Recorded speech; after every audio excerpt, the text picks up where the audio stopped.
Magandang umaga, kumusta po? Narito po ulit ang update natin para sa lagay ng ating panahon.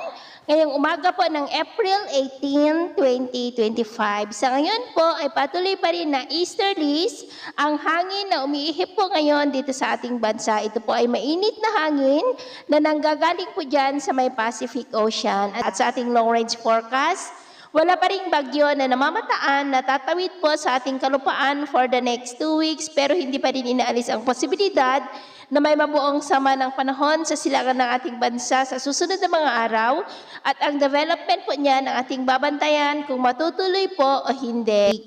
At sa lagay po ng ating panahon, ngayong madaling araw ay maayos ang panahon sa malaking bahagi ng ating bansa, pero may tsansa pa rin ng mga isolated rain sa ilang bahagi ng Catanduanes, Sorsogon, Legazpi, Masbate, Estancia, Borongan, Tacloban, Bogod, Dinagat Island, Siargao, Mati, Zamboanga at Basilan. At mamaya po ay sisikat ang araw sa malaking bahagi ng ating bansa, mainit at maalinsangan muli ang panahon, pero may tsansa pa rin ng cloudy skies with isolated rains, lalo na sa ilang bahagi ng Cebu at Basilan and nearby areas. At mamayang hapon, mainit na panahon pa rin ang asahan sa malaking bahagi ng ating bansa, ngunit may tsansa pa rin ng cloudy skies with isolated rains sa ilang bahagi ng Cordillera, Bicol, Basilan at Holosulu. Kaya kung lalabas tayo sa ating mga tahanan, ugaliin lamang po natin lagi ang magdala ng kahit anong panangga natin sa init ng araw at proteksyon na rin po sa mga biglaang buhos ng ulan.